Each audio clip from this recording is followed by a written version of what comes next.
Hello again, and thanks for joining. So it's another Fleischmann steam locomotive I'm looking at today. You can tell I'm quite a fan of Fleischmann stuff, and I really like their steam locomotives. This one is number 4812. It's a second-hand model. It didn't come in a box, but it is representing a Royal Prussian KPEV G4 060 steam locomotive, and it has a tender with it as well. So we're going to have a look at this today. So we'll start with the locomotive, and as normal we'll start at the front here, and I always start with the smoke box door. This one looks really good. It's got some nice rivet detail, really quite cool circular lock ring on the front there. We have two lights at the front here. I think this might have illumination here. We're going to give it a try in a little moment. And some really cool buffers here. They're so thin and fine, and they're made of metal, and they have these red shafts as part of the buffer beam. It has a couple of vacuum pipes there and some rivet detail, but it does have this huge hole in the middle where it has this Fleischmann coupling hanging out the front. Very typical of Fleischmann. Really don't like that myself, for it to look quite smooth at the front. The chassis hangs down here with these metal parts, which is very typical of steam locomotives of this era. But as we start to look down the side of the boiler, here we have the number 3915 as a transfer, and that looks quite good. This area here has some rivet detail, and there are some pipe work running all the length of the boiler. This class of locomotive doesn't have a lot going on inside of the boiler, but it does have these ribs here which have been picked out in red. Not too bad, but the painting isn't absolutely perfect. And we have these extra handrails here in black plastic that have been added on as extra parts. Up top we've got a nice chimney with a little extra piece there, that little bit of pipe work which looks really good. This is a bell which has been added in as an extra part and picked out in gold. It looks really good. And then we have a box and a dome. It looks like someone should have been on the dome here. It's maybe broken off. That's a bit of a shame. And we do have a bit of a moulding mark on the top of the boiler. It's the bane of my life, these things. I don't like seeing that. But this one unfortunately has got it. It's not too pronounced, so that's quite good. And another part of the moulding is this piece here where the valves are. And there's a whistle as an extra part here on top of the cab. There's a hole here which makes me think someone else is missing as well. So it's maybe had a little bash in the past and had a few things knocked off it. Some nice rivet detail up here though. This hatch is really convincing with the brackets and the rivet detail, and another little chimney as well. The roof is painted in black, masked off really well with the green at the top of the cab.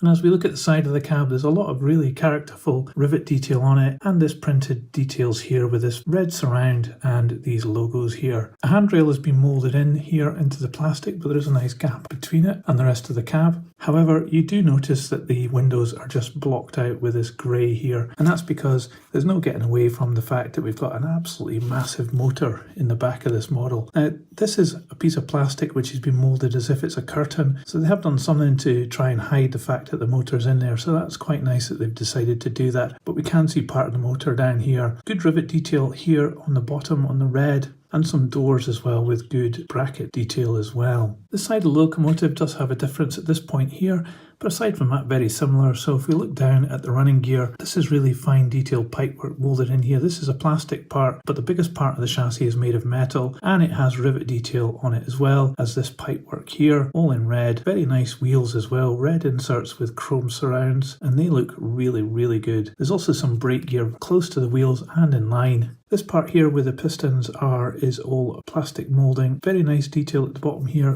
good rivet detail and lining as well. And you can see the red line goes all the way around here as well. It's quite a complicated arrangement, but it looks really good, and the paintwork is very good on that as well. You can't miss the valve gear on this. There's so much of it going on. It's all made in metal, a little bit of movement on it. It all looks really fine and very well done. I'm looking forward to seeing that running on the test track when we give this a go in a moment. Underneath, not much detail here. You can see that these two wheels are driven with the gears. This axle at the front has no drive. No traction tires needed on this, but it is quite heavy. And you can see the Fleischmann made in Germany there as well. So let's have a quick look at the tender.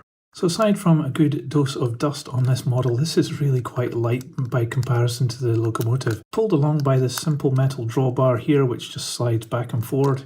And it's moulded in the same green plastic. Lots of nice rivet detail on here, including this line of rivets going up here, which is very characterful of this locomotive. And the lining with the red is printed on here, along with some numbers and this logo here as well. The back of the tender looks as though possibly it's missing a lamp here. There is one on this side, which is again moulded in black with the white insert. I'm not sure if these are meant to be illuminated, but we'll check it out in a minute. Lots of nice detail on the back here, this tank and this box, with bracket detail and hatches which are well defined. And then the buffer beam has rivet detail on it, and again these really nice buffers. Similarly to the front, we have the Fleischmann coupling here taking up half of the buffer beam, so I'm guessing that's a concession that they had. I'm not actually sure why they didn't just mount it underneath there and keep the buffer beam intact, but there you go, it's like that.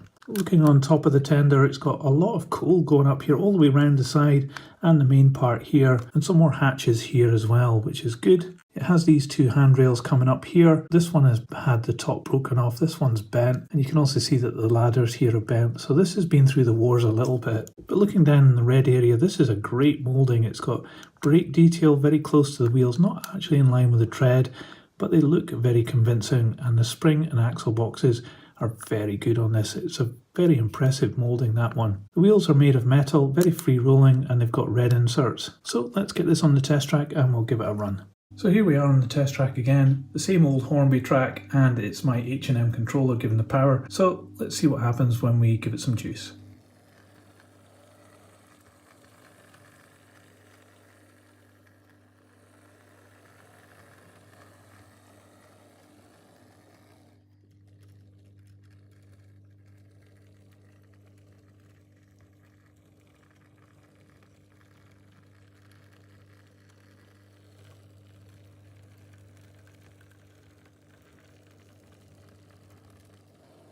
So it's a great little runner, this one. It's quite low gear, so you can give it a lot of power and it still doesn't go that fast, but it does go along at a really nice slow speed if you want it to. The lights on the front work, and they work pretty well, but there's no illumination on the back at the tender there. One of the things I did notice though is that we were getting a bit of smoke off this, and the last time that happened it was because the motor was just full of oil for some reason. I'm quite curious to open this up and have a look, so let's get it open.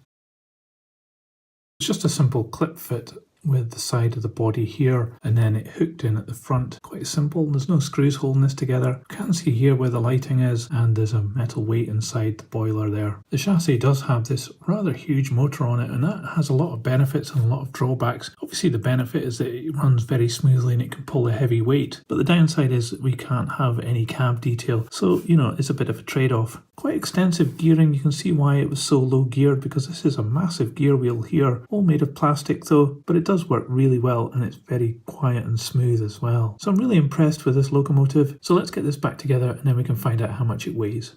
So this model weighs 288 grams.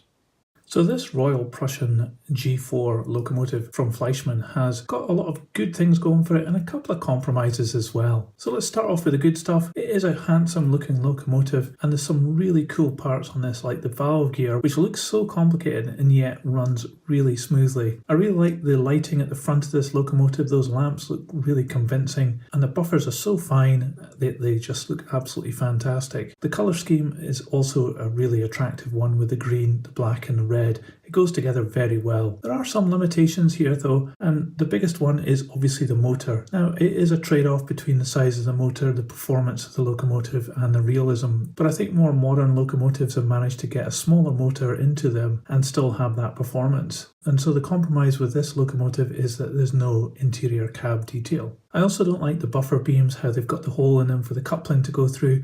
I think that could have been done a little bit better on both ends of this locomotive. But overall, for the age of this Fleischmann model, it is actually really good. And what I'm finding now that I've done quite a few different Fleischmann model reviews is that they all seem to be really good quality, and especially for the age, they even stack up by today's standards. And I think this one, if you were to consider buying it, would give you years of sterling service and be in control of long enough trains that should really satisfy you. So it would be a great addition to your model railway layout. So let me know what you thought about my analysis of this model in the comments below. I'd love to know what you think as well. And if you liked this video, please give it a thumbs up. It really helps this channel grow. I'll put this on a turntable so you can see all the way around, and in the meantime I'll put a link on screen to another video I've done. You can click it and watch that too. But that's it for this video. Thanks for watching. See ya!